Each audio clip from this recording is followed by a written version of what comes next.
Sabi ko, kasalanan naman nila 'yan, 'di ba? Kasi kita mo nga naghihirap ako na mag-explain dito, na magsalita dito, may mga topic.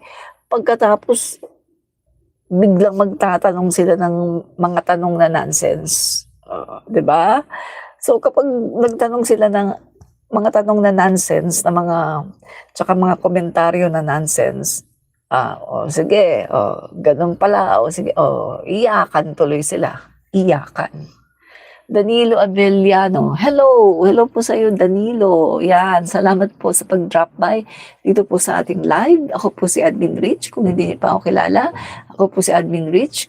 Kung hindi pa po kayo nakapag-subscribe, paki-subscribe na rin po ako, 'no, mga kaibigan. Ako po ay isang pro-admin, pro-Marcos, pro-PBBM vlogger, 'no? At tayo po ay palagi nakasuporta sa ating gobyerno, sa ating pangulo, kahit na siguro mawala na lahat ng mga supporter, ng mga vlogger, nandiyan pa rin ako susuporta sa ating pangulo. 'Di ba?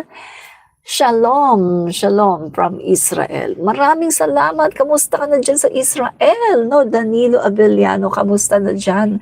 Kamusta na ang sitwasyon nyo dyan, no, sa Israel? 'Di ba? Naghahagis pa rin, naghahagis talaga yun, parang hagis yun. Nagbobomba pa rin ang Israel, di ba? Naghahagis pa rin sila ng mga missile sa Gaza o sa lugar ng mga Palestine. So, kamusta na kayo dyan? Ingat-ingat, no? Kasi ito talaga sana, no? Ito ang prayer ko talaga na yung Israel at saka yung Hamas or yung Palestine ay talagang yung mag-peace na talaga sila, no? Yung peace na talagang peace, hindi yung peace ngayon tapos mga ilang months, ilang taon, bakbakan na naman, pagkatapos ayan, meron na namang maggaganti pagkatapos, siyempre ang Israel hindi pumapayag na ganun-ganun lang, talagang nagre-retaliate sila, no? So sana na peace na talaga, no? Peace on earth. Mas maganda kasi mabuhay sa mundo kung tahimik, 'di ba? Tahimik. At saka sana tumigil na rin yung Ukraine at saka Russia. Magsitigil na sila sa kanilang paggigera, 'di ba? Ay, kita nyo guys, eto. Ang sinasabi kasi, 'di ba, history repeat itself. History repeat itself. Ang history na nangyari noon ay palaging meron niyang panahon na yan ay nauulit. Katulad na lang ng mga pandemic, mga kaibigan, pandemic. Ang pandemic ay hindi lang nangyari na nung 2019. Marami na pong dumaang pandemic, no, sa buong mundo. So, inuulit lang po yung history, no? Inuulit lang. Tapos giyera, World War, yung sumiklab yung digmaan, no? Tapos nagkaroon ng World War II. Yan, 'di ba? Grabe nangyari, devastation. So, sana wag na magkaroon ng World War III. Sana peace na, no? Yung mga tao sa mundo at yung mga bansa, peace na sana. Kaso paano ba naman magiging peace kung merong mga bansa na greedy sa kapangyarihan at sa power? Paano ba magiging peace? Katulad natin, peace tayo. Peace-loving nation. Pero tayo naman ay binubulit ng China pagdating sa West Philippine Sea. Alangan namang baw lang tayo ng baw. Okay lang din natin ipagtanggol ang ating sarili, di ba? So, yan ginagawa ng ating Pangulo, pinagtatanggol natin ang ating sarili. At hindi natin ibinibigay yung mga gusto ng China. So ano ba yung gusto ng China? Gusto ng China, umalis tayo sa West Philippine Sea. Kanila yan. Huwag nating pakialaman. Huwag mag-fishing dyan dahil kanila yan. Yan ang gusto ng China. So hindi naman po pwede yan, no? At gusto rin ng China ay pag sinabi nilang, wag tanggalin niyo yung mga EDCA. Huwag kayo mag-EDCA. Dapat huwag mag-EDCA. Ganun po, no? Kung ano yung gusto nila, kung ano yung ayaw nila, dapat gawin mo. Which is, ano yan? Hindi naman nila tayo sakop. Pilipinas tayo. Hindi tayo China. Hindi nila pwedeng diktahan kung ano ang mga gusto natin, kung sino ang ating kakampi, kung saan tayo. Hindi nila tayo pwedeng diktahan, di ba? Dahil tayo ay isang sovereign nation. Di ba? Okay. Fernando Canlas, correct po, madam. Yes, salamat po kay Fernando Canlas. Uy, Fernando Canlas. Kaano-ano mo kaya yung pupil ko dati? No? May pupil ako dati, Canlas.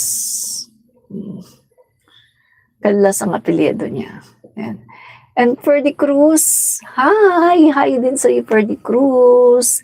Salamat sa panonood. Salamat po. At saka si Duday, hello po from Australia. I love PBBM. Ay, hello Duday. Kamusta ka na dyan, Duday? No? Kamusta na sa Australia? Sana ay nasa mabuti kang kalagayan palagi. At salamat sa panonood, no? At kung hindi pa po kayo nakasubscribe sa atin pong YouTube channel, pakasubscribe na rin po. At kung kayo ay may Facebook, baka naman, pwede nyo rin akong subscribe. Hanapin nyo po yung Admin Rich or Rich Admin TV, no? Hanapin nyo po. At meron din po akong TikTok, Admin Rich, no? So, yun po, no? Salamat po. Ay, salamat din po kay Mia Asterdig. At saka salamat din kay Angel Bistro na isang DDS na bugok. Salamat sa panonood. Angel Bistro na isang DDS na bugok.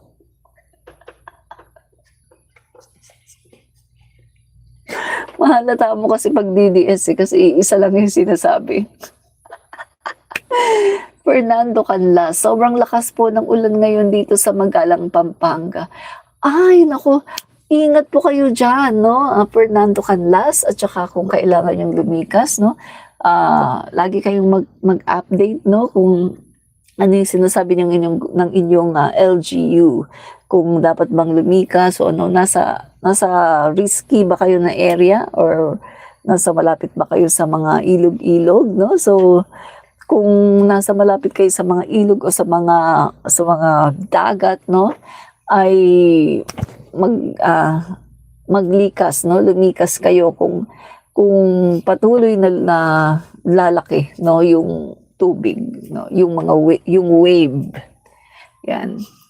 Ay, hindi niya marinig. Hindi ko po gaano marinig. Ay, hindi mo gaano marinig? Sandali tingnan ko kung okay ba. Yeah. Sandali, tingnan ko kung okay ba. Yeah. Oh, malakas naman. Baka kailangan mong lakasan ang iyong ang iyong cellphone. Yan. Lakasan mo po, Fernando Canlas, no? Lakasan mo po ang iyong cellphone para po marinig niyo. Yan. Clear po rito sa akin, ma'am. Yes.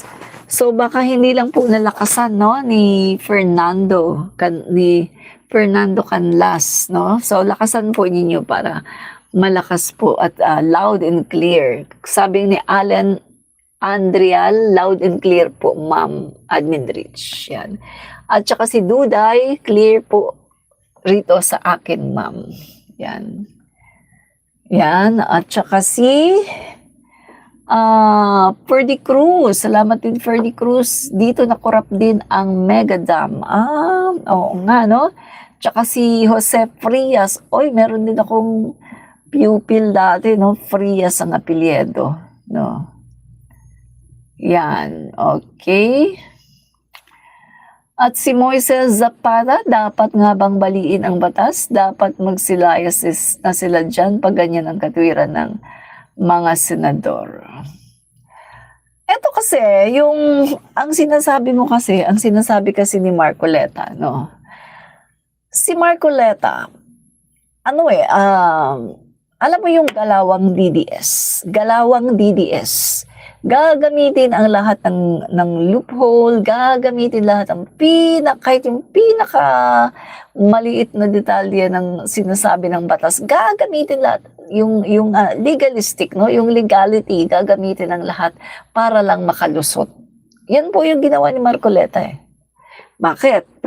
Kasi tingnan mo nga kaibigan, pinagtatanggol niya ang mga diskaya. Ang gusto ni Marcoleta na maging state witness ang mga diskaya. Pero nga, ito kasing DOJ, ito guys paliwanag ko sa inyo. Ang DOJ po, Department of Justice, meron silang karapatan kung paano nila iraran o paano nila gagawin yung kanilang witness protection program.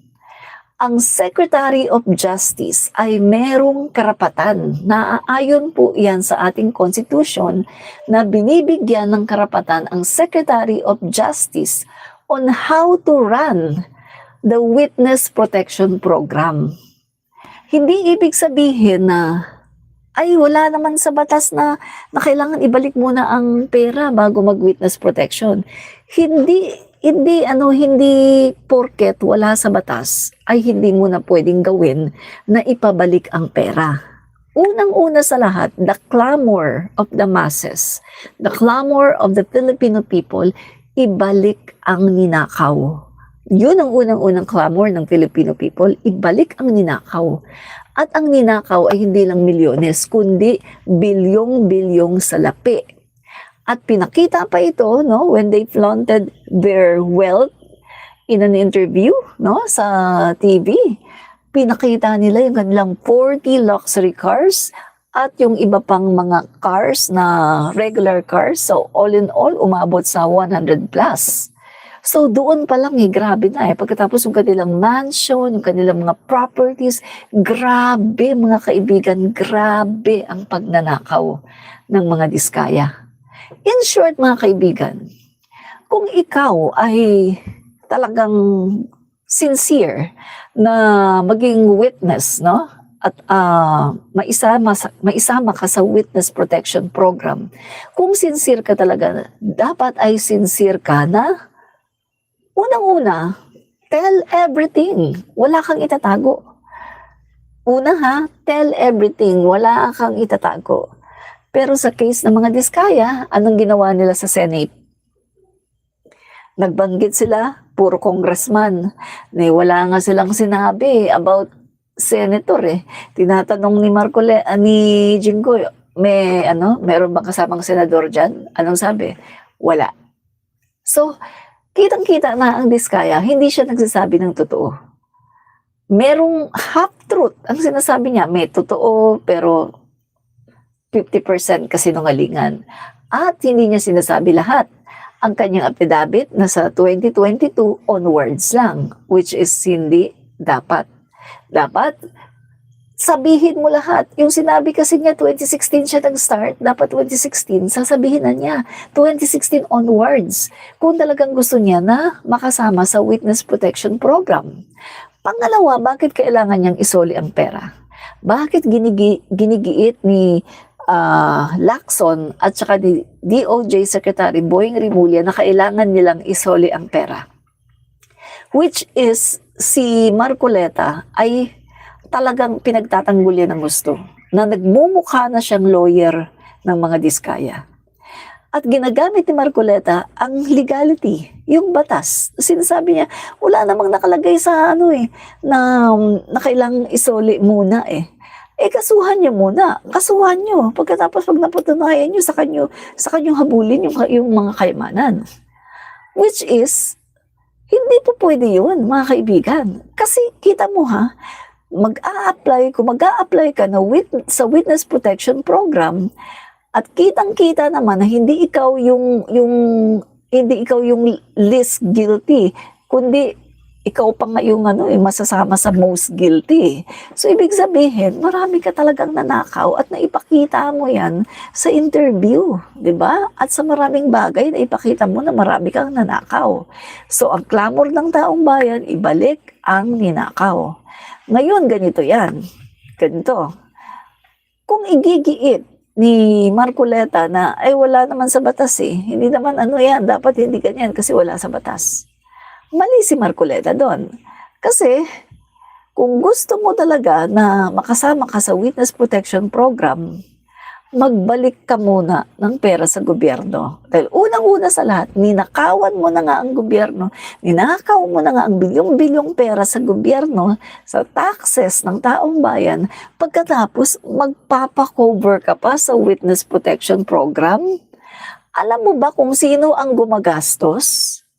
Kapag si Diskaya ay kinover ng Witness Protection Program, ang gagastos na naman ay ang gobyerno. So para na naman tayong ginisa sa sarili nating mantika, tayo na mga mamamayang Pilipino, kinuhaan na naman ang taxes natin. Tumbang tayo na nga ang ninakawan, pagkatapos tayo na naman ang magko-cover sa kanyang Witness Protection Program na kung saan siya ay isasama. Tayo na naman ang magko-cover noon. Kasi magbabayad ng mga bodyguard na babantay sa mga Diskaya. Pagkatapos magbabayad pa ng mga safe houses. Pagkatapos papakainin pa yan sila kung ano-ano pa. Magastos po. Eto sa pagkakaintindi ko at sa pagkakaalam ko, gumagastos ang gobyerno kapag meron tayong kinocover sa Witness Protection Program, ang gobyerno ang gumagastos. So yun bang tipong tayo na nga ang ninakawan, pagkatapos gagastusan na naman natin ang Diskaya para maging safe sila? Makes sense. Kaya itong si Secretary Boying Rimulya at saka si Lacson na chairman ng Blue Ribbon Committee, naging lang sila practical, mga kaibigan, practical. Kasi tayo na nga ang ninakawan pagkatapos ayaw magbalik ng pera. Yun bang parang siga si Marcoleta na, ay hindi, i-undergo nyo sa sa DOJ sa protection program, i-undergo nyo yan. Huwag nyo munang ipabalik ang pera. Hindi naman kailang ibalik ang pera. Ano yan? So dito mga kaibigan, kitang-kita na etong si Marcoleta ay tila abogado ng mga Diskaya. At tila pinagtatanggol niya ang magnanakaw. Guys, ganyan ang mga DDS. Nakita niyo naman siguro kung magkano ang nanakaw ng mga Diskaya, pero pinagtatanggol ng mga DDS. Iba ang utak ng mga DDS. Iba. Baluktot talaga. Baluktot. So galit na galit sila ngayon. Binibend daw. Binabali daw ang batas. Sina Lacson daw, sina SOJ Rimulya, binabali daw ang batas. Sabi pa ni Marcoleta, pwede daw madisbar si SOJ Rimulya. Pero mga kaibigan, maraming lawyer ang nagsabi na tama si Rimulya. Tama si Boying Rimulya. Bakit? Kasi nga naman, eto po ay hindi simpleng pagnanakaw. Special case ito, guys. Hindi ito simpleng pagnanakaw. Grabe ang ninakaw. Bilyong-bilyon. At ang laki ng perwisyo sa sambayan ng Pilipino. Pagkatapos ilalagay mo sa Witness Protection Program ng ganun-ganun na lang na hindi binabalik ang pera. Kung talagang seryoso sila na mailagay sa Witness Protection Program, tell everything. Pagkatapos ibalik nyo ang pera. Then, pwede kayong i-cover ng Witness Protection Program. Ano kayo, hello? Ninakawan nyo na ang gobyerno, ninakawan nyo na ang mamamayang Pilipino, pagkatapos poproteksyonan pa kayo. Sino ang magbabayad ng pagpoprotekta sa inyo? Tayo na naman. Taxpayers' money na naman yan. Magbabayad para sa safe house nila, magbabayad para sa pagkain nila, magbabayad para sa mga bodyguard nila, magbabayad para sa everything, para sila ay maging safe. Tayo na naman, kukunin na naman yan sa kaperahan, sa kaban ng bayan. Hindi nyo ba nauunawaan yan, mga DDS? Yan ang dahilan kung bakit kailangang magbalik muna sila ng pera bago sila magpaprotekta sa gobyerno. Make sense? Kung hindi nyo pa maintindihan yan, Sobrang bugo. Ang sarap niyong sobrang bobo niyo na talaga kung hindi niyo pa talaga yan maintindihan, sobrang bugok niyo na talaga, mga DDS. Yan na, kung hindi niyo pa naintindihan yan, sobrang bugok niyo na, mga DDS. Ha? Grabe. Sobrang bugok niyo na talaga, mga DDS, kung hindi niyo pa talaga naintindihan yan. Hindi na kailangan na nandun sa batas. Hindi na kailangan yun na nandun sa batas. Dahil ang DOJ, sinasabing sa Constitution, ang DOJ ay merong karapatan na mag-formulate how to run the Witness Protection Program. Kahit sabihin mong wala sa batas yan, this is a special case. It's not an ordinary pagnanakaw. Hindi ito ordinaryong pagnanakaw. This is a special case na ang sambayan ng Pilipino ang ninakawan ng bilyon-bilyon at lahat tayo buong Pilipinas ay naperwisyo dahil sa ginawa nilang kalokohan sa flood control projects. Pagkatapos, ayaw niyong ipabalik ang pera. Grabe kayo Grabe kayo. Masyado kayo. Kumakampi talaga kayo sa magnanakaw. Kung sino yung kinakampihan nyo, refleksyon yan ng inyong pagkatao. Kung kinakampihan nyo ang mga diskaya, refleksyon yan ng pagkatao nyo. Kurakot kayo, kurakot. At magnanakaw kayo. Tahasan kong sinasabi, lahat ng mga nagtatanggol sa mga diskaya kaysa pera ng taong bayan, lahat kayo kurakot, magnanakaw kayong lahat. Yan ang totoo. Lahat ng nagtatanggol sa mga diskaya na wag nang ibalik ang pera, lahat ng mga nagsasabi na wag nang ibalik ang pera, magnanakaw kayong lahat dahil pinagtatanggol nyo ang magnanakaw. At baka kayo din nakinabang, baka binigyan din kayo ng mga diskaya ng pera, kaya gano'n na lang ang pagtatanggol nyo sa mga diskaya. My God, imbis na ang mamamayang Pilipinong ipagtanggol nyo, akala ko ba galit kayo sa korupsyon? Akala ko ba nandun kayo sa rally dahil nilalabanan nyo ang korupsyon? Ngayon na pinapasauli sa mga diskaya ang pera, ayaw ninyo mga DDS? My God, napaghahalata. Ubos na ba ang pera na pinaghatian nyo? Ubos na ba ang bilyong-bilyon na pera ng sambayan ng Pilipino na pinaghatian nyo kaya ayaw nyong ibalik? Baka ubos na.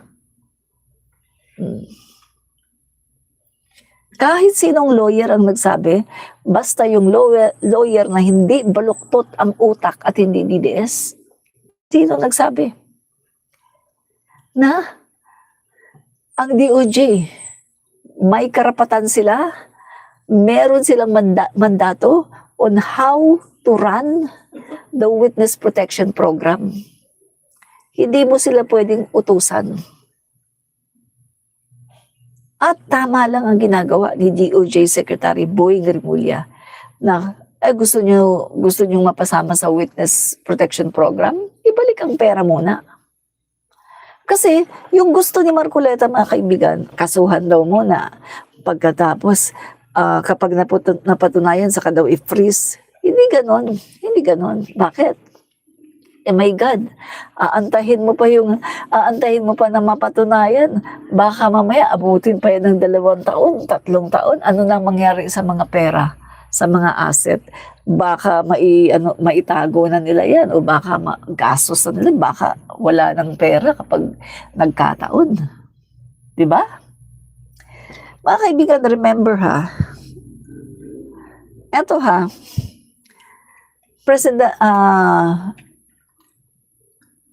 Presidential Order number 1. Did you remember the Presidential Order number 1? No, hindi. Hindi PD number 1. Executive Order number 1 ni Cory Aquino. Okay. Sinong nakakaalala ng Executive Order number 1 ni Cory Aquino? Anong ginawa ng Executive Order number 1 ni Cory Aquino? Sige nga. O sige, hindi man natin masabi word by word, pero ganito ang nilalaman. Sasabihin ko sa inyo, ang nilalaman ng Executive Order number 1 ni Cory Aquino. 3 days after niya maupo, no, sa Malacanang. In short, 3 araw pa lang siya sa Malacanang, nagpagawa na siya sa kanyang executive secretary ng Executive Order number 1. Ano ang ginawa niya sa Executive Order number 1? Lahat ng asset ng mga Marcos, pina-freeze. Lahat ng asset ng pamilya ng mga kamag-anak ng mga Marcos, pina-freeze. Kaya nga 'di ba napasama yung tatay ni Martin Romualdez, si Benjamin Romualdez. Lahat ng asset ng mga tinatawag nila na cronies ni Marcos, pina-freeze. At hindi lang pina-freeze, pinorfeit, kinuha ng gobyerno.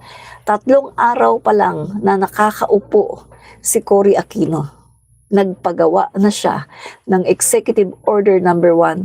Pina-freeze lahat, kinukuha, pina-forfeit lahat ng mga kayamanan ng Marcoses, ng pamilya, ng mga crony na tinatawag, no? At ng mga kaibigan dito sa Pilipinas at maging sa ibang bansa. Lahat yan freeze.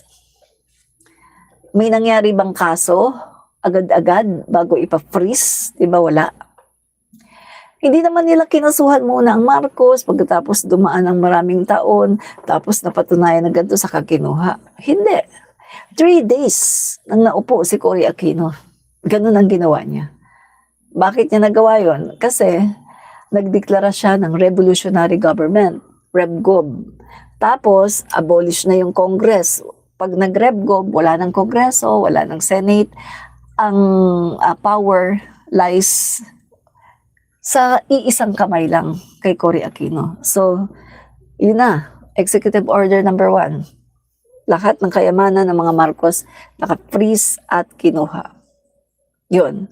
So, in short mga kaibigan, sa panahon niya ni Cory Aquino, di ba? So, nag-RevGov siya. Walang say ang Congress, walang say ang Senado, no? Wala silang say, basta si Cory Aquino lang ang powerful, no? 1986 yan, mga kaibigan, no? So, kaya nagawa niya yan, mga kaibigan. Pero ngayon sa panahon ni President Marcos, wala naman tayong RevGov, wala din tayong martial law. So, ang DOJ, mga kaibigan, ay meron silang guidelines sa tinatawag, no? Na ayon din sa Constitution, dahil ang DOJ, Department of Justice, ay pinapayagan din, inaalaw siya sa Constitution natin na magano sila yung framework, no, on how to run the Witness Protection Program ay nakasalalay sa Secretary ng Department of Justice kung paano niya ito gagawin, no? Kung sa tingin ng Secretary of Justice, kailangan talagang bawiin muna kasi ang daming nanakaw, bilyon-bilyon. At kawawa din ang mamamayang Pilipino, tayo na nga ang ninakawan. Pagkatapos ilalagay sa Witness Protection Program, tayo na naman ang gagastos. Kukunin na naman yung pera sa buwis ng taong bayan para protektahan itong mga diskaya. Siyempre, magbabayad ka dyan ng mga bodyguard nila, magbabayad ka dyan ng mga safe houses nila, magbabayad ka ng mga pagkain nila. Guys, malaki din po ang gastos kapag ikaw ay sumailalim sa Witness Protection Program, ginagastusan ka ng gobyerno. Yan po ang totoo. Kaya nga, mas practical na ibalik na muna nila ang kanilang ninakaw, kahit ba hindi nila maibalik muna lahat, kahit siguro 50% muna maibalik nila, basta makapagbalik ka agad sila. Hindi naman masama yun, di ba, guys? Pero ang sinasabi nitong si Marcoleta, binabali daw ang batas.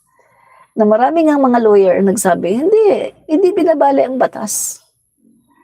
Yun lang yung pinaka-practical na dapat gawin. At may karapatan ang DOJ na gumawa ng kanilang framework, no, on how to run, on how to implement the Witness Protection Program. So, hindi sila pwedeng pigilan ni Marcoleta, hindi sila pwedeng diktahan ni Marcoleta na ganito dapat, ganito dapat. Alam niyo mga kaibigan, si Marcoleta parang si Sara Duterte, spoiled brat. Yun bang kailangan siya lang yung magaling, siya lang yung ano, yung magsasalita, siya lang magaling, siya lang pakinggan niyo. Yung sinabi niya kay ano, kay Lacson, sinabi niya kay Lacson bias daw. Bakit daw sinasabi, kini-question pa niya, bakit daw sinasabi ni Lacson sa interview na mas pipiliin niya si Bryce na maging mag-undergo sa witness protection program kasi mas credible kaysa kay Diskaya. Ay, anong sabi ni Panfilo Lacson, no, ni Senator Lacson? Opinion ko yun. Yan yung opinion ko sa labas ng Senado. Tama naman opinion niya sa labas ng Senado. Bakit kine-question ni Marcoleta? Samantalang si Marcoleta nagsasalita sa programa niya, kasama niya yung INC, no? Mga INC anchor. Hindi naman siya pinapatigil, hindi naman siya kino-call out ni Senator Lacson. Na kung titingnan natin yung mga pinagsasabi ni Marcoleta sa kanilang show, ay mas malala pa nga eh. At saka yung sasabihin niyang nag-prejudgment daw, oh my God, anong ginawa nila kay speaker, anong ginawa nila dun sa mga ibang ano, sinabihan na kaagad nila na kesyo ganito daw, the name that cannot be mentioned, nasabi na daw yung ano, ganyan-ganyan. Marami na silang ginajudge. Pero, wala pa man ebidensya.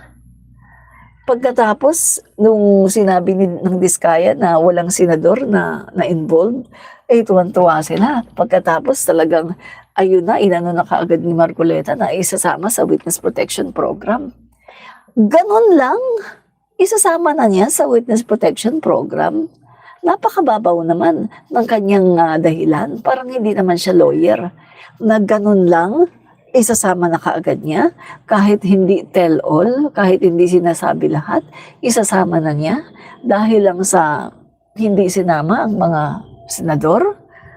Napakababaw naman ni Marcoleta. Kaya yung sinasabi ni Tito Soto na, ay abogado nga, hindi naman magaling mag-imbestiga. Tama naman dun si Tito Soto eh. Abogado nga si Marcoleta, hindi naman siya magaling mag-imbestiga. Si Lacson, hindi man siya abogado, pero investigador talaga si Lacson. Ever since, investigador talaga siya. Kaya magaling talaga siya mag-imbestiga. Diba? At saka, guys, ano na yan pabalik-balik na yan sa Senado Talagang ano na yan, talagang kumbaga sa ano ano ba tawag doon? Master na niya yan, yung trabaho niya. Samantalang si Marcoleta, neophyte pa yan. Kita mo naman, napaka-bias. Di ba?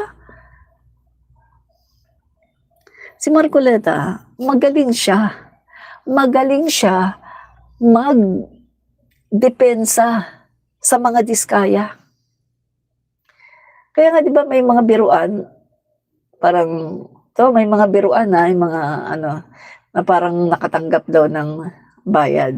Hindi natin sinasabing talaga nakatanggap siya ng bayad pero yan, may mga biruan na kumakalat sa social media na nakatanggap daw ng bayad. Kaya daw grabe ang pagtatanggol sa mga Diskaya. Hindi natin sinasabi na totoo na nakatanggap siya ng bayad, pero yan po yung mga biruan sa social media, sa mga GC, sa mga SOCMED, no, na nakatanggap daw yan ng magkano ba yung sinasabi niya na 120 million? 120 million daw. Hindi natin alam kung totoo ba yan o hindi, o chismis lang. Kasi napaghihinalaan tuloy siya kasi nakita nga na ang daming ninakaw ng mga Diskaya pagkatapos ibagtatanggol pa niya. Tapos ayaw pa niya na ibalik yung pera. Ang gusto niya kasuhan daw muna pagkatapos patunayan daw ng gobyerno na may ninakaw, saka daw habulin yung pera. My God.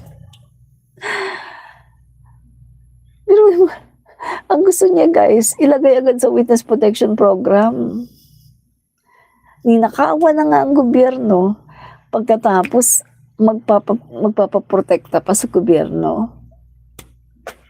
My God, Marcoleta, DDS ka nga talaga. DDS ka nga talaga kasi baliktad ang utak mo. DDS ka nga, no? Ganyan ang mga DDS eh, baliktad ang utak. 'Di ba? Bakit todo depensa sa Marcobeta, sa Diskaya, ano meron? Yun nga eh. Yun nga ano eh, isprikitik, no? Pinaghihinalaan tuloy siya na baka binayaran siya para mag-lawyer sa mga Diskaya. Kasi talagang tingnan niyo yung huling ano talagang hindi siya tumigil, hindi niya tinantanan si Lacson, hindi niya tinantanan guys. Kahit na sinasabi na nga ni Lacson later kasi meron pang magsasalita na magpapasabog daw no yung district engineer ba yon o si Alcantara no may ipapasabog pero si Marcoleta ang halos kumukuha ng ng moment. Talagang hindi talaga siya tumitigil. Sinasabi na nga ni Panfilo Lacson, later na lang. Tapos sabi, Alcantara, sige magsalita ka na. Salita ka na naman siya. Hindi pa rin. Grabe, ayaw niyang tantanan. Si Lacson. Ano mo kaibigan, sabi ko nga mabait naman to si Lacson. Kung sa Congress pa yan, ako. Guys, kung sa Congress pa yan, hindi yan makaka-ex si Marcoleta. Paalisin yan dyan. Katulad ng ginawa niya noon, di ba? Salita siya ng salita, kung ano-anong mga pinagsasabi niya. O anong ginawa nung chairperson. Di ba? Pinaalis siya. Pinaalis siya sa loob ng session hall. Hindi na muna siya pwedeng hindi na muna siya pwedeng mag-interpolate kasi parang disciplinary action. Di ba? Pero dito sa Senado, hinayaan lang nila. Dapat yung pinalayas na Pinalayas na dapat yun. Kasi yan disciplinary action dapat. Hindi yung inahayaan lang nila na salita ng salita. Akala mo siya pa rin yung chairman ng Blue Ribbon Committee. Napakayabang. Manang-mana talaga alam niyo na, mana sa mga Duterte, no? Pag DDS talaga, iisa ang likaw ng bituka, no? Pag DDS, iisa ang likaw ng mga bituka. Di ba? Yan ang totoo. Iisa likaw ng bituka kapag DDS. Okay. Okay, no? Sandali, may sinasabi dito kanina yung isang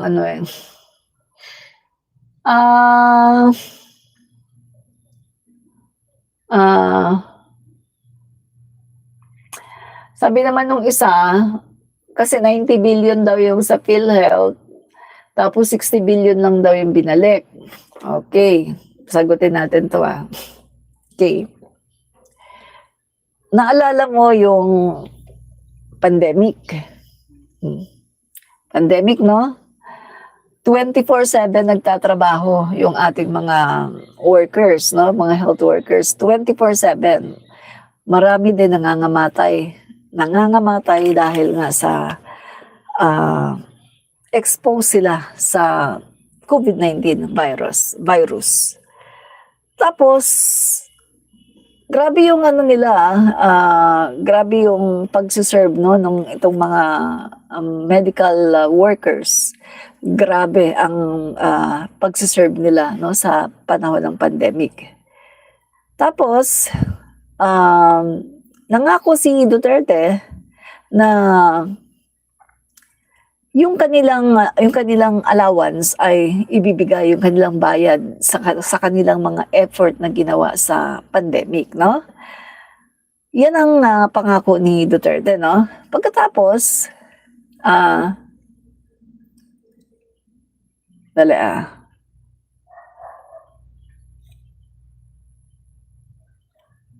Pagkatapos mga kaibigan, nangako si Duterte ng ganon.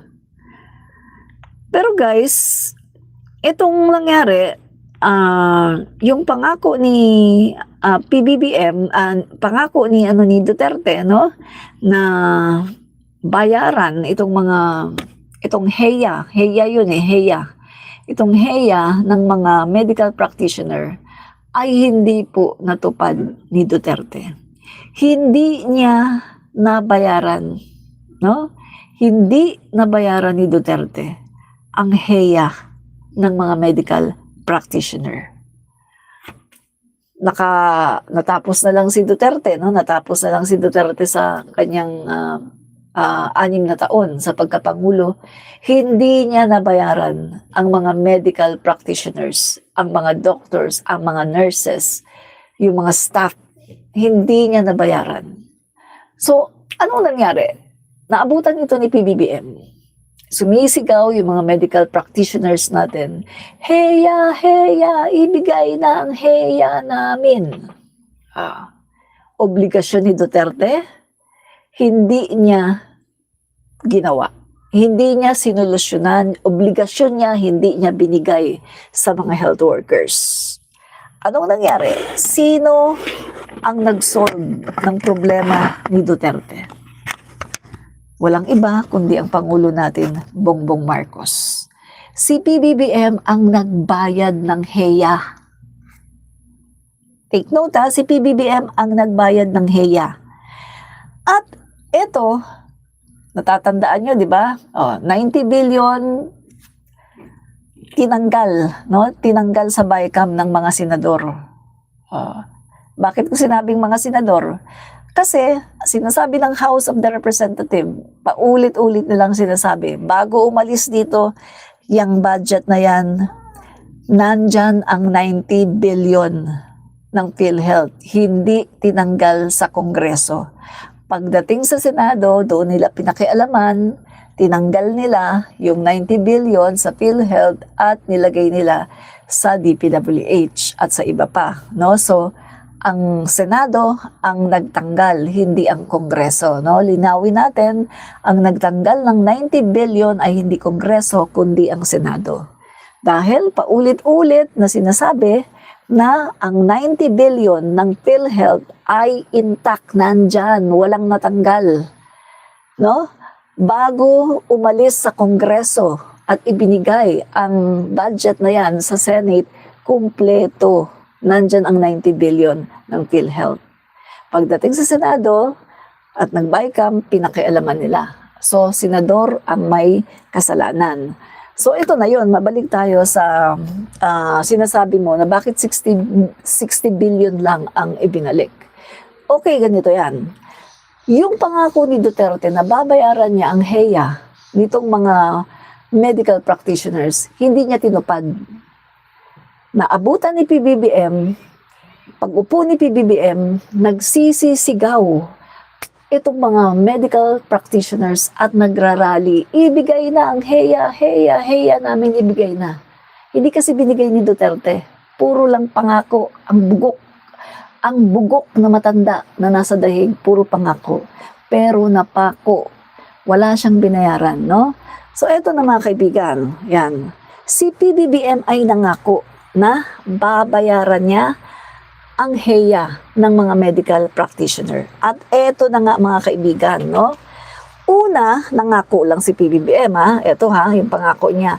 PBBM's promise fulfilled. DBM to release 27 billion for payment of remaining health emergency allowance claims. Eto yung HEYA.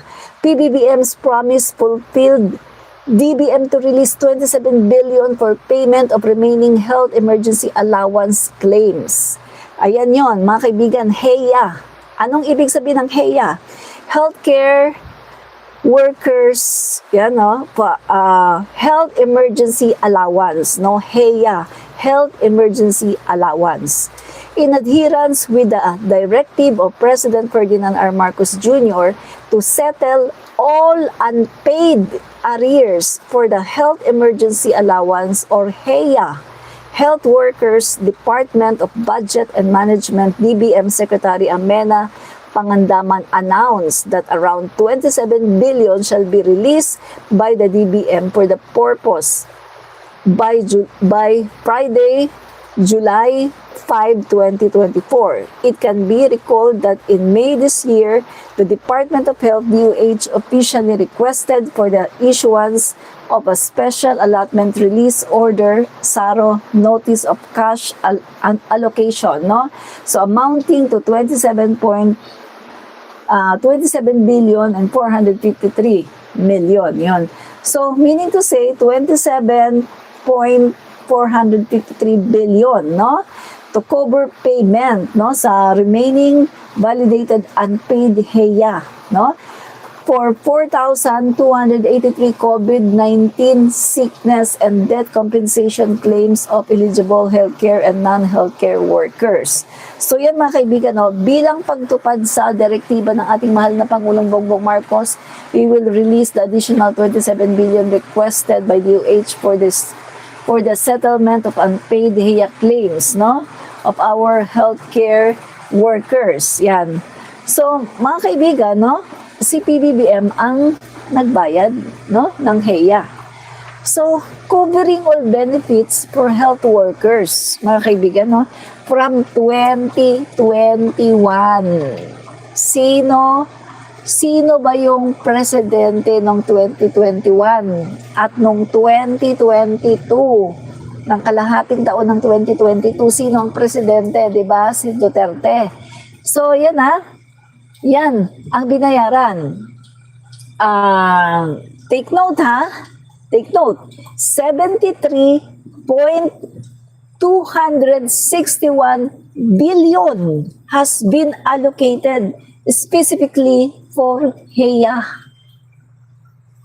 So meaning to say, si PBBM, since nang umupo siya, nagbayad siya ng HEA. At pati nung tinanggalan ng 90 billion yung PhilHealth, yung ibang pera doon ay ibinayad din sa HEA. So si PBBM, since 2023, 2024, 2025, nagbabayad siya ng HEA ng mga medical practitioner na hindi binayaran ni Duterte, na puro lang pangako ng pangako. Wala naman, puro lang napako. Oh. Mag-research kasi kayo. Oh. Aside from that, anong ginawa ng PBBM? Alam nyo ba na yung ibang mga pera inilagay sa mga pangpaganda ng mga facilities ng ating mga centers, no? Ng ating mga katulad ng Lung Center of the Philippines, Kidney Institute, Health Center of the Philippines, PGH. Ibig sabihin yung ating mga hospital. Yung ibang pondo doon ay inilagay din sa pagpapaganda ng mga hospital natin at pagpapaganda pa ng serbisyo. Meaning to say, walang ninakaw. Oh. Samantalang sa panahon ni Duterte, puro nakaw. Pero hindi kayo nagka-question. Puro nakaw sa panahon ni Duterte, pero okay lang sa inyo. May isang question, wala kayo. Pero ngayon, sa panahon ni PBBM, kini-question nyo. Oh, yan ang hirap sa inyo mga DDS. Okay lang magnakaw ang mga Duterte. Si PBBM ngayon na walang ninanakaw, pagbibintangan nyo na nagnakaw, yung dumi ninyo, ipapahid ninyo sa Pangulo namin. Mahiya naman kayo. Mahiya naman kayo. Di ba? So yan yung nangyari, no? Ito pa, PIBA includes Special Risk Allowance, SRA, compensation for COVID-19 sickness and death, and additional benefit like meals, accommodation, and transportation, allowances for healthcare workers. So, ang dami, no? Binayaran yan ni PBBM dahil yung nangako sa kanila na babayaran daw sila ay hindi tinupad. So, ang tumupad nito, ang nagbayad sa mga health workers natin ay si PBBM. Tingnan niyo yan. Ang laki-laki ng budget ni Duterte. Nag-iwan pa ng 13 trillion na utang Pagkatapos hindi niya nabayaran yung mga medical practitioners natin, hindi niya nabayaran yung mga nurses natin, mga doktor na nangangamatay na nga yung iba dahil nahawa na sa COVID-19. Pagkatapos hindi man lang binayaran ni Duterte. Oh. Tingnan nyo ang kalokohan ni Duterte. Ang laki ng utang. Minana ni PBBM 13 trillion na utang.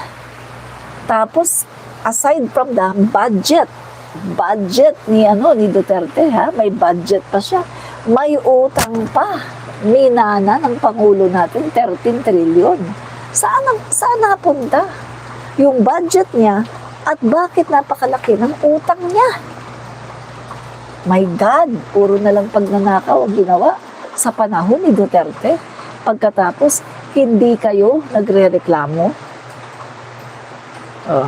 O di ba kinuwenta nga ng mga yung mga magagaling sa math dyan at saka itong mga political analysts.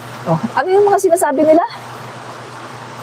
Tiningnan nila sino ang Pangulo magmula sa pinakaunang Pangulo hanggang ngayon. Sino ang may pinakamalaking utang?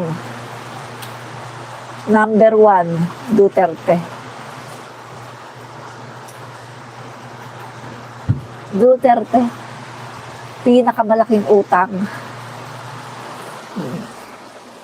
Diba?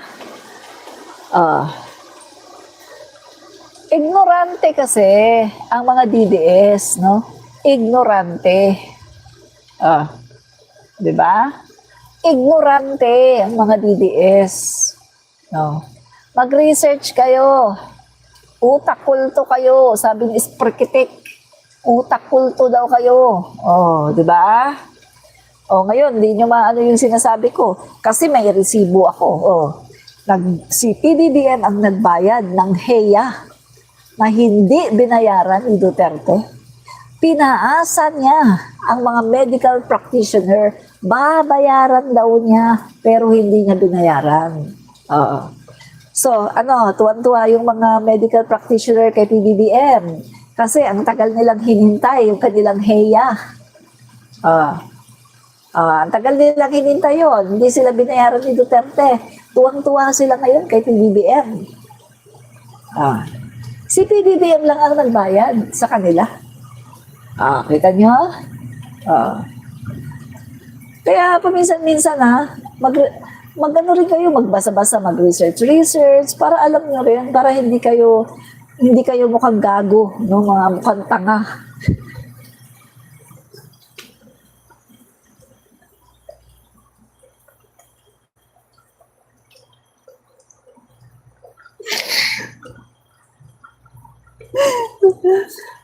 Magano din kayo, mag-research para hindi kayo nagmumukhang gago at mukhang tanga.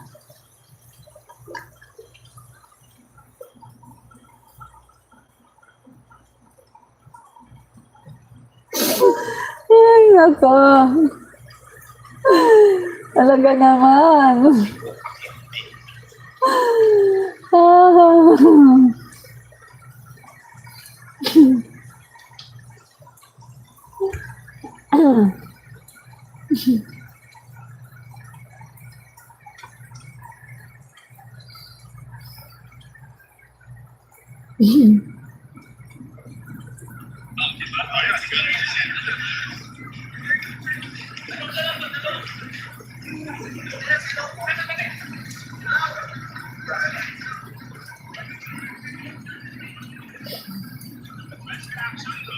Ayan, nag-turnover na ng mga sasakyan, mga luxury cars, no?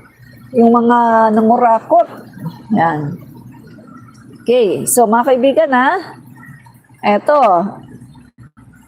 eto po mga kaibigan, no, mga luxury cars na pina-freeze ng DPWH sa Anti-Laundering Council or AMLAC. Ang halos kalahating bilyon ng luxury cars na nakapangalan sa mga taong ito na sangkot umano sa maanumalyang flood control projects, no? So, mga kaibigan, estimated amount registered owner Henry Alcantara. Ito ibinalik, no? Ibinalik sa ano, sa pinapris. So, yung ibinalik na kasi pinapris ito eh, no? Sa AMLAC. Henry Alcantara, ang halaga ng kanyang car ay ano to? 670,000? 1,000 ba yan?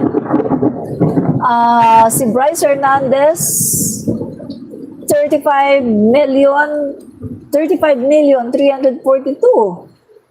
Si Mendoza, 18,000 na bla bla bla. Ang dami, nakakahilo yung numbers, no? So, mga kaibigan, no, ilan sila? 19 na mga tao, mga kaibigan, ha? Ang kanilang mga luxury cars ay pinapreeze ng DPWH, no? So, pinapreeze. So, malamang makukaya ng DPWH, no? Guys.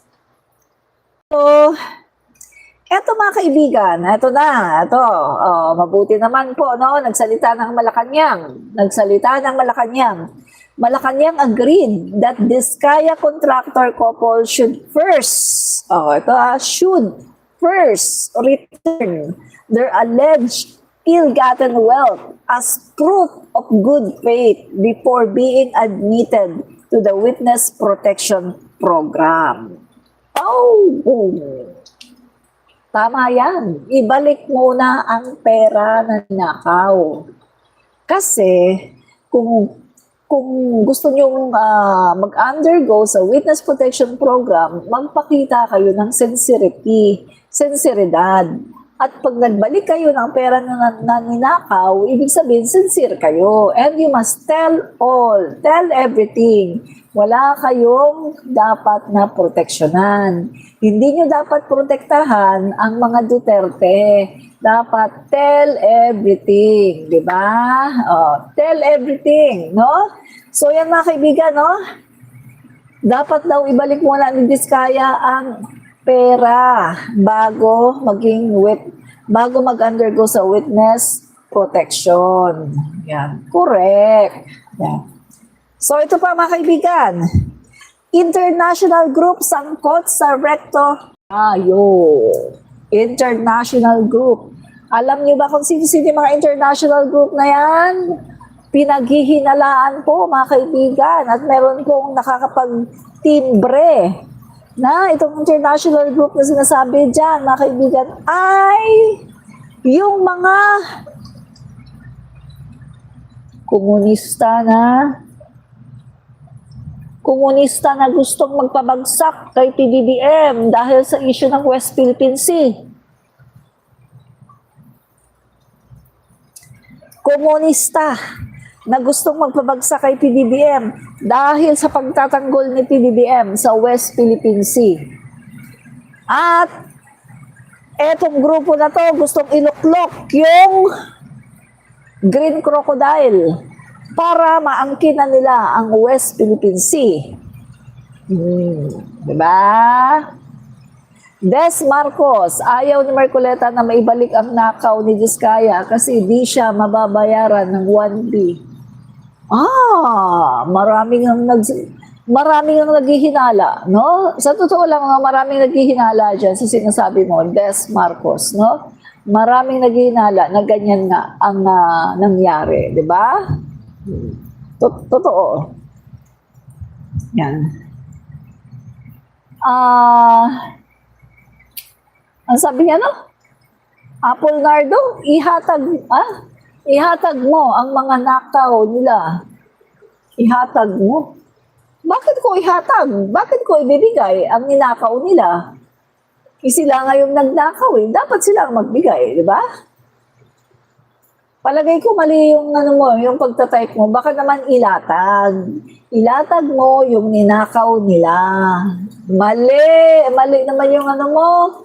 Pag nagkomento ka, ayusin mo muna spelling mo ha. Sabi niya, baka ilatag mo ang mga ninakaw nila, baka maniwala pa ako. Pero kung puro chat-chat ka lang para magparami ng, my God! Until now, hindi mo pa rin alam kung anong ninakaw.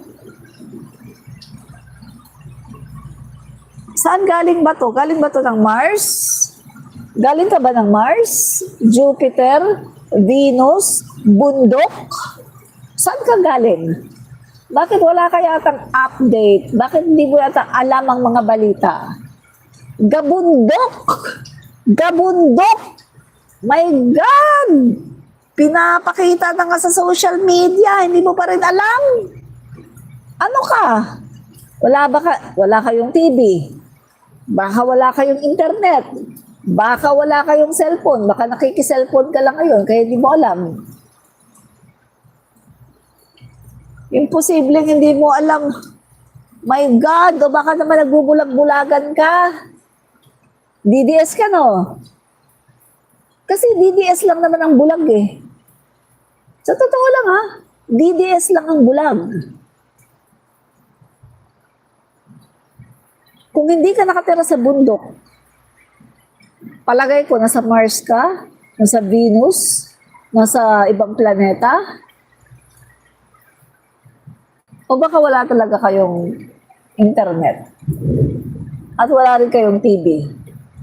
Yun lang ang pwedeng mangyari. Wala kayong TV, wala kayong internet. Kasi hindi ka updated eh. Ilatag ko daw yung mga ninakaw. My God! Kahit nga yung 3 years old na bata, alam na alam eh. Ano ka ba naman? Bulag ka ba at bingi? Ay, ambot sa imuday, oy! Ambot sa imuday! Ambot sa imuday! Pag uli, day dito sa kung asa ka man nakapuyo, day, pag uli. Ayaw mag-comment diri, day, kay imong komento, day. Murag wa ka din utok. Why utok, day? Wa kay utok. Sorry sa mga Tagalog, Bisaya po yun. Sorry sa mga Tagalog, Bisaya po yun, ha?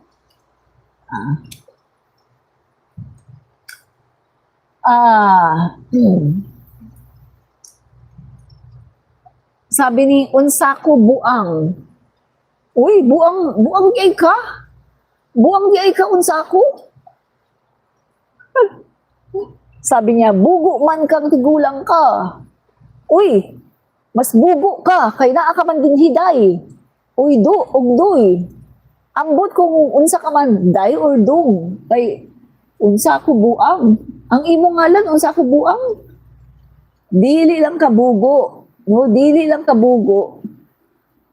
Kuan pa ka kanang inana inana. Naa kay gilukdo. Naa kay gilukdo, day, dong, naa kay gilukdo. Liwat ka kay Sara, liwat ka kay Sara, naay gilukdo. Okay, no? So, tuloy na tayo. Ambot sa imuday, oy, nakakagilukdo diha, oy. Yan. So, mga kababayan, no, meron pong statement dito, gumagawa na naman ng statement itong si Vice President Sara Duterte na naay gilukdo, no? Naay gilukdo. Gumagawa na naman siya ng statement na makakasira na naman sa gusto nilang mangyari na magkaroon ng interim release si Duterte. Eto guys, gumagawa na naman siya ng statement. Ay, bugok talaga. Bugok. Hindi niya alam kung ano ang consequence ng mga statement niya. Etong mga kaibigan, meron na naman siyang statement na magiging consequence naman to para hindi na naman mapaboran ang kanyang interim release. Sa tingin ko mga kaibigan, sinasadya na to. Sinasadya na siguro para yung tatay niya ay hindi talaga magkaroon ng interim release. Sinasadya niya na galitin ang ICC para ang tatay niya ay hindi magkaroon o hindi pagbigyan sa interim release. Sa tingin ko sinasadya niya talaga, no? Ito. So ito mga kaibigan, no? Vice President Sara Duterte accused President Marcos, his administration and the ICC of endangering her father. Biruin mo mga kaibigan, i-accuse mo ba naman ng ICC na ini-endanger ang iyong father? Kung hindi ka pa naman tanga at bobo, gagalitin mo pa yung ICC na naman at aakusahan mo na naman. Ay, napakatanga, napakabobo ni Sara. Gay, naku. Agoy, uy, naunsa ba na siya? Napakabugok man kaayo, uy. Mugway utok. Wag yun utok ng badjiha. Wag yun. Why utok ng badjiha? Unsa ba na siya? Ingon siya, nakuan man siya ka ng lawyer ko, no? Pero murag dili man siya lawyer, uy. Wag yun utok. Ang utok niya, ambot na lang sa langaw. Sorry guys, Bisaya yun. Ibig ko sabihin, wala talaga siyang utak. Magawa siya ng mga statement na ginagalit mo ng ginagalit ang ICC. Biruin mo guys, ang tatay niya nakakulong sa ICC, merong kinakaharap na kaso of crime against humanity sa ICC pagkatapos palagi niyang ginagalit ang ICC, palagi niyang pinagbibintangan ng ICC, palagi niyang inaakusahan ng ICC. Sa tingin niyo guys, pagbibigyan siya sa interim release, palagi niyang pinagbibintangan. Bugok, di ba?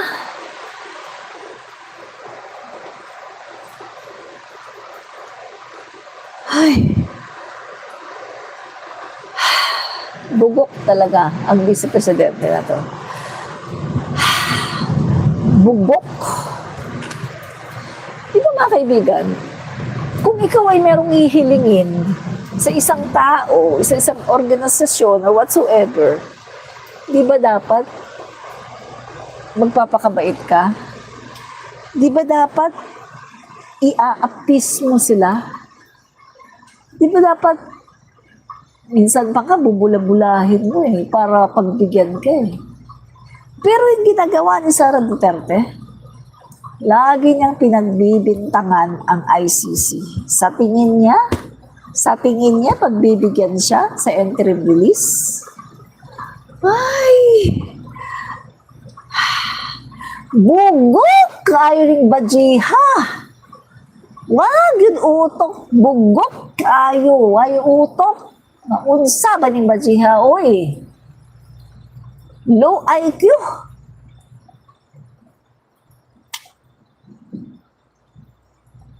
Bugok yun kaayo ning badjiha. Bugok. Hay nako, Sara Duterte, lalo mong pinapahirap ang buhay ng tatay mo dahil sa iyong kabubuhan. Okay, ito pa. Yan. Bukod sa inakusahan niya si President Marcos, no, inakusahan pa niya ang ICC. Former President Rodrigo Duterte by conducting and allowing welfare checks inside his detention unit without their family's approval. Duterte made the announcement after stating that she received disturbing information from Malacanang that a report regarding her father was submitted to Marcos by the PH Embassy in The Hague. Yan. So, sabi pa dito, I received, sabi ni Sara, no, sabi ni Lucring, I received a disturbing information from Malacanang that a report about former President Rodrigo Roa Duterte was submitted to President Ferdinand Marcos Jr. by the Philippine Embassy in The Hague. The officials entered the detention unit under the false pretense of conducting a welfare check and interviewed FPRD. The said officials clearly abused the rule of detention unit concerning consular visits. Since the month of March, there was always been at least family member or two that visit former President Duterte almost every day precisely to guarantee his well-being and humane treatment. The permission given by the ICC is allowing the agents of the very government that abducted Bobo! My God! Bobo si Sara. Walang utak. Walang utak si Sara. Mas matalino pa yung kinder. Bobo siya, bobo. Bobo talaga siya, guys. Hindi ako nagbibiro. Bobo si Sara. Bobo talaga siya. Alam mo ba, guys, eto sasabihin ko sa inyo, sa totoo lang, magdebate kami niyan. Taob sa akin yan, guys. Kahit anong topic. Taob sa akin yan. Bobo. Sa totoo lang bobo siya. Okay, magdebate kami sa batas.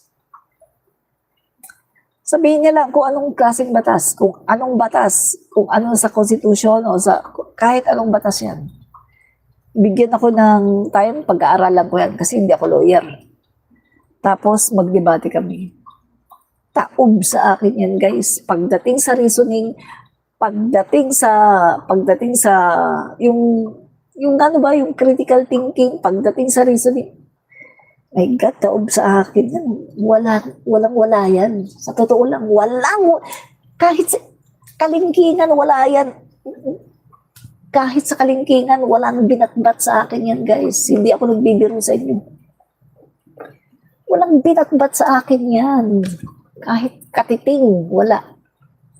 Bobo yan. My God, bobo talaga yan. Hindi ako nagyayabang, guys. Sinasabi ko lang sa inyo ang totoo. Talo sa akin yan. Walang-wala yan. Ay, nako. Bobo. Yung mga pinagsasabi niya, guys, lalo niyang binabaon yung tatay niya. Binabaon niya ang tatay niya. Hindi niya tinutulungan ang tatay niya. Binabaon niya ang tatay niya para lalong malugmok at para lalong makulong. Talagang wala ng interim release. Palagay ko sinasadya niya yan. Sinasadya na siguro yan, mga kaibigan. Bobo, gaga. Ay. Tama na nga yung statement niya at naiirta ako. Ayoko ng mga bobo talaga, mga vice presidente, lawyer daw. Bobo, my God. Tama na yan. Dito na tayo kay Saldico. Okay. Ito mga kaibigan, DPWH Secretary Dizon will submit a request to AMLAC to freeze the air assets of Representative Saldico worth nearly 5 billion. So, ito po balita sa GMA Integrated News, no? So, ito po yung mga aircraft assets ni Saldico, no? Siguro nakapangalan sa kanya to kasi sabi, asset daw ni Representative Saldico. So, ibig sabihin, nakapangalan sa kanya to, no? Worth 5 billion. So, ito yung mga aircraft, guys, Bell 26B3, ayan, ito. Ayan. Tapos yung Augusta Westland AW 3098, ito naman. Pagkatapos ito, Bell 407, ito naman. Pagkatapos itong Gulfstream 350, ito naman, grabe. Napakayaman naman to si Saldico. Ibalik niya to, mga kaibigan. Hindi po pwedeng ganito. Ibalik niya ito. Kung ito talaga ninakaw niya, ibalik niya to. Pera ito ng taong bayan, no? Ibalik niya yan. Grabe, paano siya yumaman ng ganito? Ang dami niyang aircraft. Grabe. So, ibalik niya to, mga kaibigan. Hindi maaari na hindi niya ibalik itong 5 billion na to, no? Worth 5 billion na mga aircraft assets. Ibalik niya ito. At dapat umuwi na siya ng Pilipinas, sagutin niya lahat ng mga katanungan sa kanya, be brave, kasi ginawa niya yan eh. Dapat sagutin niya lahat, no? Okay. Ay, nako. Pag nagtago yan, katulad kay Harry Roque, ibig sabihin lang yan, may kasalanan yan, no? Tulad ni Harry Roque, hanggang ngayon, hindi umuwi. Kasi nga may kasalanan, no? Diyan mo na makikita yung tao na may kasalanan eh. Hindi lumalabas, nagtatago, hindi sumasagot sa mga, kapag merong mga tinatanong sa kanila, pag pinapatawag, nagtatago, hindi sumasagot. Yan ang mga taong may kasalanan. Diba? Yeah.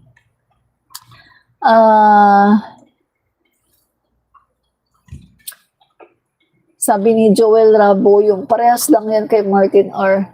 Andito na naman. DDS to kasi tanga eh. DDS yan, tanga eh. Naniniwala lang sa sinasabi ni Sarah kahit wala namang pinapakitang ebidensya. Tanga Joel Rambo yung DDS to. Parehas daw kay Martin Romualdez. My God, yun ngang pinaparatang kay Martin Romualdez na kesyo ito daw ay nalaman hindi naman pala totoo. My God, magbago na kayo mga DDS. Puro kayo bintang, tapos at the end napapahiya kayo. Oh.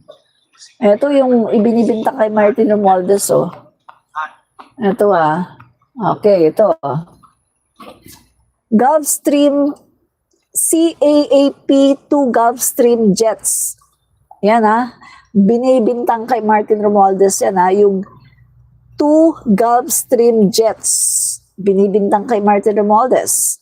Pero, napag-alaman, Certificate of Registration, naka-register sa PAL, Philippine Airlines. Diba? Binibintang yan kay Martin Romualdez daw. Ang may-ari daw si Martin Romualdez, yung 2 jet na yan. Ngayon, inimbestigahan. Sino may-ari? PAL, Philippine Airlines. Yun yung sinasabi ko sa inyo. Maging matalino. Huwag maging bobo katulad ni Sarah. Bintang dito, bintang doon, bintang doon. Pagkatapos may isang ebidensya, walang naipakita. Pero siya, gabundok ang ebidensya na marami sinakaw. Kaya nga pinipigilan niyang trial dahil magnanakaw siya. Diba? No sugarcoating tayo dito. Tahasan natin sinasabi, si Sara Duterte isang malaking magnanakaw. Dahil kung hindi siya magnanakaw, haharap siya sa trial. Di ba sabi ko sa inyo, hanggat hindi niya hinaharap ang kanyang trial, mananatili sa isipan, puso, bituka, balon-balunan, atay, abdo, lahat sa buong katauhan ng mga Pilipino, mananatili na si Sara Duterte isang magnanakaw. Ninakaw niya ang pera ng taong bayan. Hirap na hirap ako sa pagtatrabaho, ninakaw lang ng lukring na yan. Magnanakaw!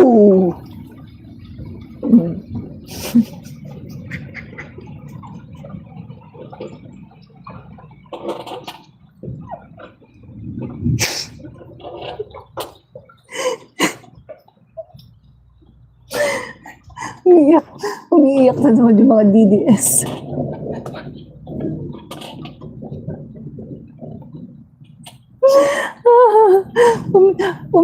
Umiiyak na naman yung mga DDS.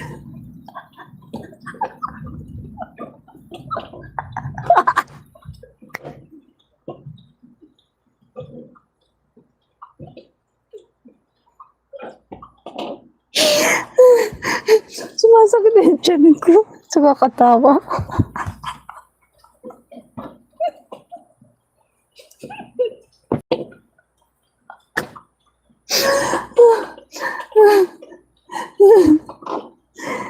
Sumasakit na yung tiyan ko sa kakatawa.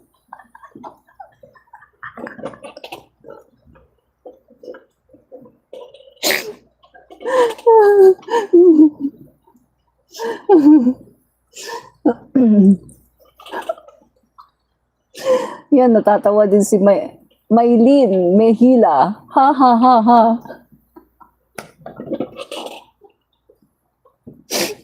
Diba? Ito, sabihin ko sa inyo halatang-halata mo yung taong magnanakaw, nagtatago. Ngayon, Saldico, ang daming binibintang sa kanya. Pinapauwi siya dito sa Pilipinas. Anong sabi niya? Uuwi daw siya sa Pilipinas kapag tapos na daw siya magpagamot. Huwag daw siyang didiktahan kung kailan siya uwi sa Pilipinas. Basta pag natapos daw siya magpagamot, uuwi daw siya. Kasi may sakit daw siya sa puso.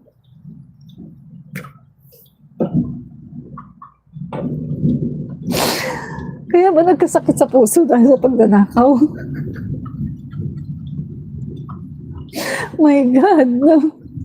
So, Saldico, kung wala ka talagang kasalanan, umuwi ka ng Pilipinas. Tingnan mo si Speaker Martin, oh. Speaker Martin Romualdez. Nag-resign dahil gusto daw niya walang bias. Nakapag inimbestigahan siya, walang bias. Wala siyang power. Hindi sila mangingimi na imbitahan siya at tanungin kasi wala siyang power. Hindi siya Speaker of the House. At sabi ni Speaker Martin, anytime, anywhere, kahit saan, kahit kailan, imbitahan lang siya at sasagutin niya lahat ng katanungan. Kaso at this moment of time, hindi pa siya iniimbita kasi nga wala pang nakikita na ebidensya na nagtuturo sa kanya. Kaya hanggang ngayon, hindi pa siya iniimbita. Kasi yung sinabi ni Diskaya na Martin Romualdez, nag-drop lang ng name pero ni isang ebidensya, walang pinakita. Ibig sabihin, dinamay lang talaga si Speaker Martin. Para lang i-please ang mga Duterte senators. Kaya naman bigla-bigla, gagawin agad siyang covered ng witness protection. Diba? Kaso hindi niya nauto si Senator Soto at saka si DOJ Secretary Boying Rimulya. Dahil ang gusto ni Secretary Boying Rimulya at ni Panfilo Lacson, tell everything. Huwag kang mag-i-edit ng sasabihin mo. Tell everything. Huwag kang magprotekta ng kung sino. Tell everything. Diba?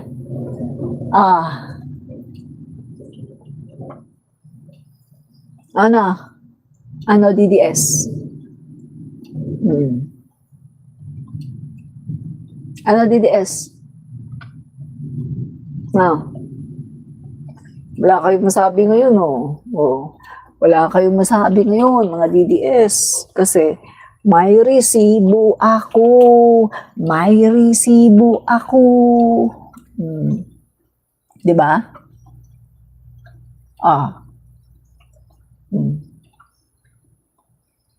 Sabi ni Joel Ramboyong, Madam, wala na ngayon banal na tao. Pero panahon na ngayon, mas malala ang gobyerno ng Pinas. Mga kurap. Sabi yan ni Joel Ramboyong. Pero hihiramin ko yung sinabi ng isang kakamping at yung sinabi ni Sasot. Dali ipano ko sa inyo yung sinabi ni Sasot at sinabi ng isang kakamping. Sige, ipalabas ko sa inyo. Ano lang to reels lang ito, reels. So ibig sabihin, very short video lang ito. Very short video. No? So, papakita ko sa inyo. Pakita ko. Brace yourself, no? Brace yourself. At baka mahulog kayo sa inyong kinakaupuan, no? Brace yourself. At baka mahulog kayo sa inyong kinauupuan, di ba? Sa sobrang inis at galit, di ba? Okay. Panoorin nyo, kakamping kito. Kalaban ko to noong 2021. 2021, ang daming sinasabi nito kay PBBM, kalaban ko to noon. So, pero ngayon. Bakit nga ba hindi naging big issue noon ng plan? So I wanna take this one seriously. Sabi dito ni Paring Sas, sabi niya, mga kakamping seryosohan lang 6 na taon doon naging presidente si Digong, 6 na taon din tayong binagyo, bakit doon ni minsan walang nagprotesta tungkol sa flood control? The question niya, bakit nga ba hindi naging big issue noon ng flood control? Honestly, yan yung isang rason bakit parang mas sinusuportahan namin si BBM kumpara sa mga Duterte. Kasi ngayon, mismong si BBM mismo ang nagsiwalat patungkol sa flood control scam na yan. Na ni minsan hindi nagsalita si Duterte. Base sa research, 12.3 billion ang nakuha ng mga Diskaya in the span of 1 year and 7 months. Isipin mo, 12.3 billion and wala man lang nakita si Duterte o yung administrasyon niya patungkol sa talamak na ginagawa ng mga Diskaya. Dalawang bagay lang yan It's either nakapikit siya o kaisa siya kaya hinahayaan niya. Ang dami naganap na nakawan ng administrasyon ni Duterte. Pero may nakulong ba? Formally pa lang hanggang ngayon, tandang-tanda ko ang ginawa ng Parmali sa bansa. Pero sino naging protektor ng Parmali? Diba, mga Duterte mismo? So ba tayo sa kanila na magkakaroon ng ganyang call out ng panahon nila? Kahit sila mismo ata, protektor ng mga ganyan. Tignan nyo ang tapang ng mga diskaya, ang tapang ng iba mga kontraktor, kahit ng mga sa gobyerno. Kasi nasanay sila na mismong leader ang handang mag-protect sa kanila. I don't know the reason of BBM, bakit niya to isiniwalat. There's a lot of rumor or issue, but at the end of the day, tayong mga Pilipino ang nakinabang at namulat sa ganitong klase ng korupsyon na nagaganap sa bansa. Through BBM, mas nalaman natin ang dami ng flood control issue ngayon. So, sinong mas mahina? Si Duterte na naisahan o si BBM na ngayon lumalaban? What's up, Suway? O ano? Pahiya! Sasabihin mong mas kurakot ang gobyerno ngayon. Pahiya!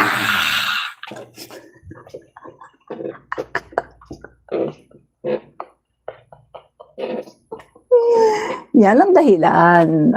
Kasi sa panahon ni Duterte, pinipigil niya. Diba? May Blue Ribbon Committee. Iniimbestigahan ng Parmali. Ano ginawa niya? Nagpalabas ng memorandum. Bawal imbitahin ang kanyang mga sekretary. Hindi pwedeng pumunta ang kanyang mga sekretary sa Senate, sa Blue Ribbon Committee, or sa Congress. Bawal silang i-inquest. Bawal silang tanungin tungkol sa korupsyon. Pinigilan ni Duterte ang paglabas ng katotohanan, ang paglabas ng korupsyon. Pinigil ni Duterte dahil ayaw niya na tinatanong tungkol sa korupsyon ng kanyang mga cabinet member dahil baka naman kaisa din siya.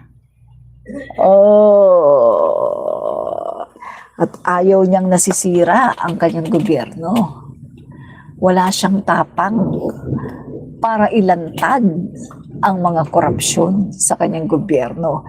Gayong alam niya na may mga ghost flood control projects. Sinabi niya mismo sa Talk to the People na yung DPWH, marami yan, mga flood control project, pero ghost. Sasabihin merong project, pero wala. Diretso sa bulsa. Alam ni Duterte, sinabi niya mismo sa Talk to the People, di ba pinapanood ko na sa inyo ilang beses? Hindi pa ba nagsisingkin sa utak nyo na alam ni Duterte na may korupsyon, malala na korupsyon sa DPWH, pero wala siyang ginawa. At na-retain pa ang kanyang secretary, Mark Villar, up to the end of his term. Di ba? So, sino ngayon ang kurap? Etong Marcos na naglalhad at nagbulatlat at naging whistleblower ng korupsyon dahil gusto niyang tuldukan ng korupsyon, o yung inyong tatay na pinigilan ang paglabas ng korupsyon sa gobyerno. Sino ngayon ang kurap? Kitang-kita na ang kurap ay ang tatay niyo. Talo na naman kayo. Talo na naman kayo. Wala talaga kayong panalo. Pag ako nagsalita, wala kayong panalo. Tumba. Tumba kayo lahat. Diba? Wala kayong panalo. Kasi mga bugok kayo ng mga DDS. Bugok. Diba? Ano? Wala kayong masabi? Wala kayong masabi? Ad hominem. Yan ang alam nyo. Diba? Wala kayong masabi. Diba? Ganito ang ano nyo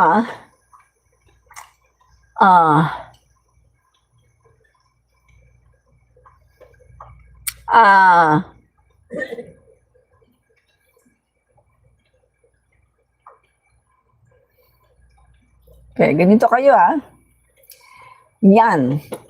Insults.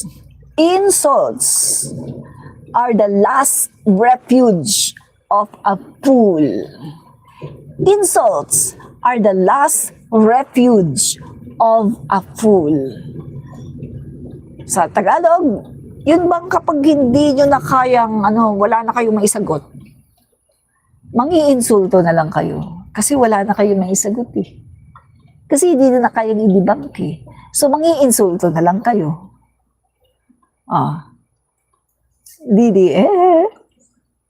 DDS way. Mahilig mag-insulto. Kapag wala na silang masabi, kapag hindi na nila kayang mag-debunk, kapag alam nilang talo na sila, mangi-insulto na lang. Diba? Diba? Aminin! Insults are the last refuge of a fool. Diba? So, hindi nyo na ako kayang i-debunk, mga DDS. Hindi nyo na kayang sagutin ng maayos, ng bonggang-bonggang sinasabi ko. Dahil lahat ng sinasabi ko ay totoo. Kaya mangi-insulto na lang kayo. Yay! Ay, nakakaawa. Nakakaawa. Nakakaawa sila.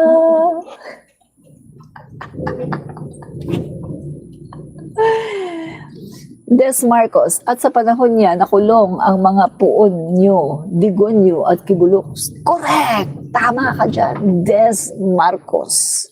Correct ka dyan. Correct na correct, no? Sa panahon ni PBBM, nakulong ang mga abusado. Nakulong, di ba? Nakulong ang mga abusado.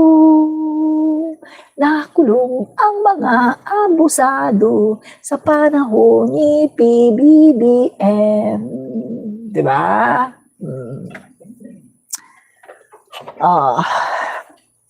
Okay.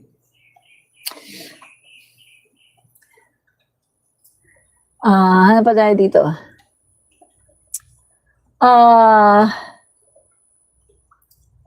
Okay.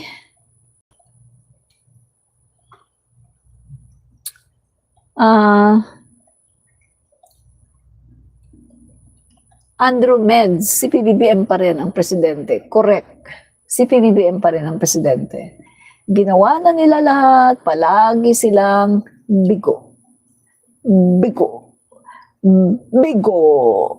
Nakakaawa. Bigo. Pero, may balita. Hindi pa sila titigil. Magtatry pa sila na pabagsakin si PBBM. Magtatry pa sila. Hindi pa sila titigil. Yan ang mga tao na bigo. Greedy sa kapangyarihan. Ayaw nila na maupo si PBBM, gusto nila si Sara. Sila ay greedy. Greedy. Diba? Sandali lang mga guys, no, may topic pa tayo. Hindi ko tuloy na dahil sa mga DDS na to May topic pa po tayo, no? So, ito pa. Topic natin. No? Ito. May topic pa tayo no? So, ito na mga kaibigan. Ito. Yung, nasabi ko na kanina, yung Gulfstream, no? Yung fake news series, Gulfstream case sa ombudsman, di ba? Yan, inimbento, di ba? So, we need to talk about the flood of fake news being thrown at Speaker Martin Romualdez. Parang scripted na talaga. Every month, may bagong issue, lahat chismis, ni walang isang ebidensya. The goal, simple lang, siraan siya. Bakit? Kasi siya lang ang naging matibay na firewall ng ating Pangulo, President Bongbong Marcos, sa Kongreso for 3 years. Kaya ngayon pa lang, ginugulo na nila ang narrative dahil threat siya sa 2028. Tingnan niyo mga kabayan the fact na kahit na umalis na si Speaker Martin Romualdez sa pagiging speaker, ay tuloy pa rin ang kanilang paninira sa ating speaker, no? Martin Romualdez. So ito po yung facts. The Gulf Stream, yung pinakita ko kanina sa inyo, no? Pinakita ko sa inyo kanina.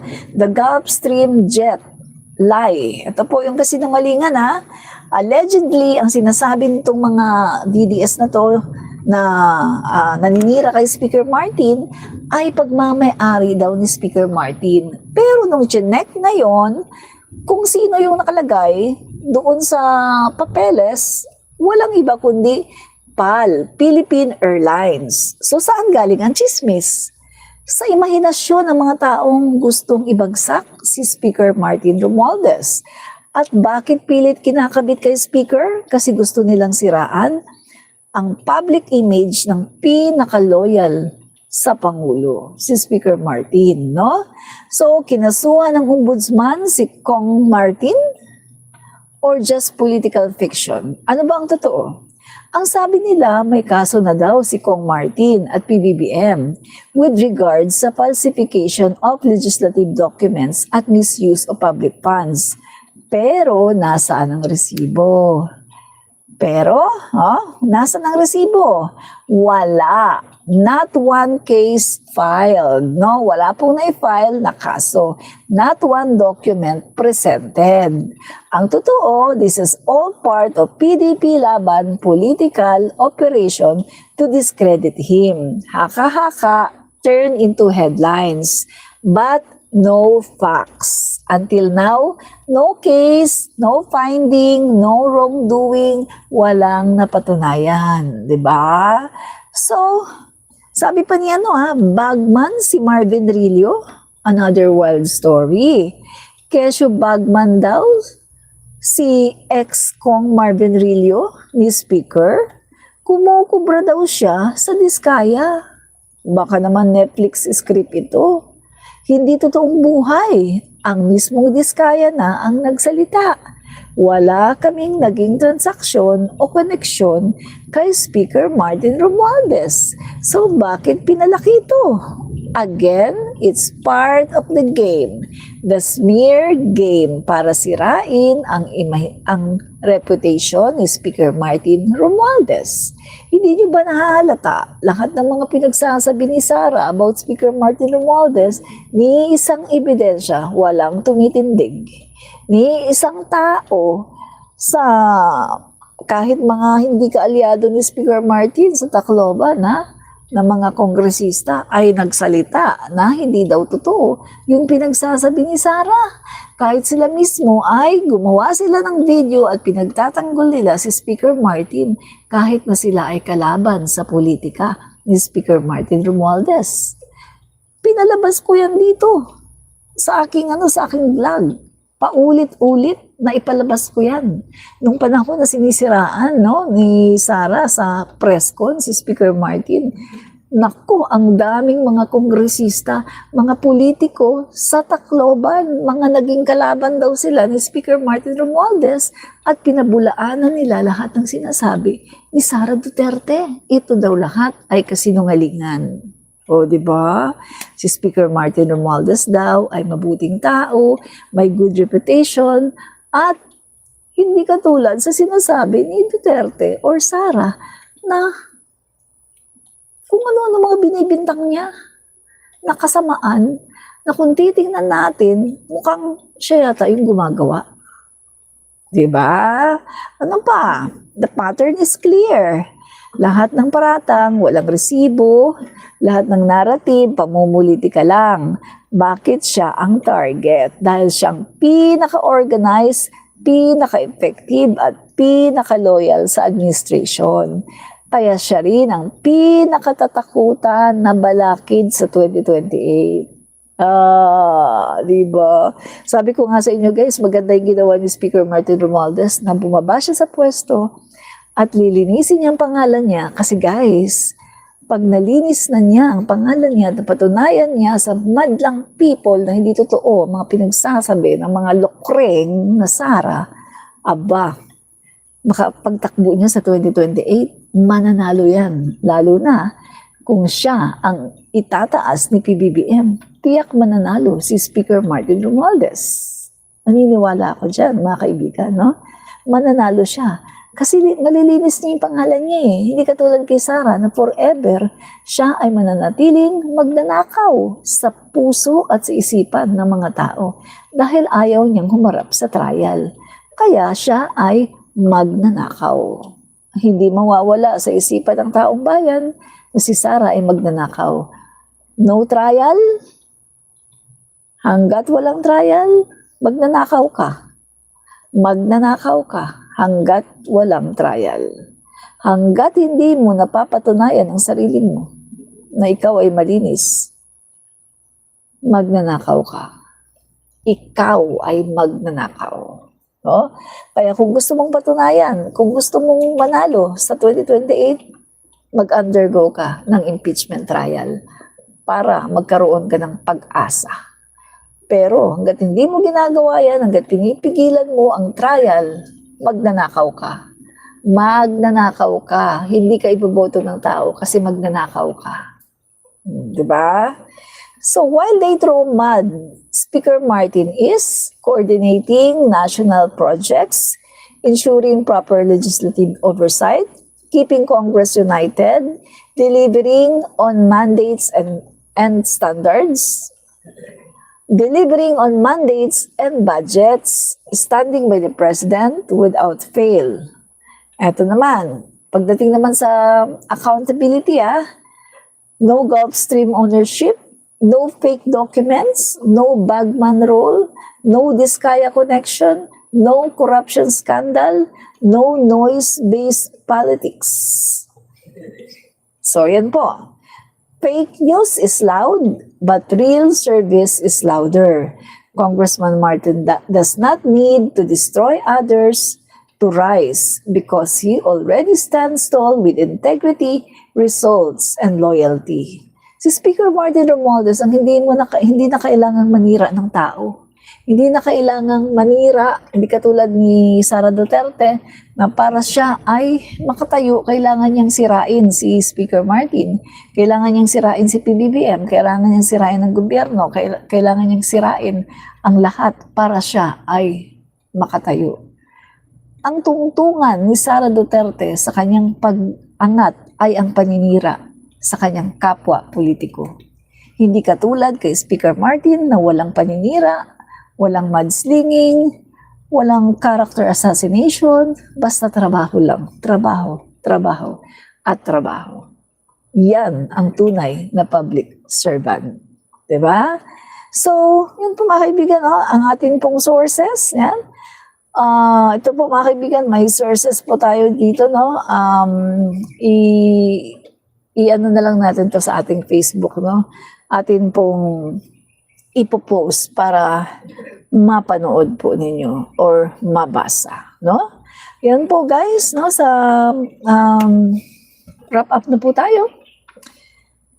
Kahit nawala na si Speaker Martin Romualdez sa pagiging Speaker of the House, ay target pa rin siya ng paninira ni Sara Duterte at ng mga DDS. At hindi siya titigilan ng mga DDS dahil si Speaker Martin Romualdez po ang isang napakalaking threat. Alam kasi nila na between Sara Duterte and Martin Romualdez, mas pipiliin ng taong bayan si Speaker Martin Romualdez bilang Pangulo ng Pilipinas kaysa kay Sara Duterte na isang kurakot na magnanakaw. Real talk, Admin Rich, Commentarista. Bye and God bless.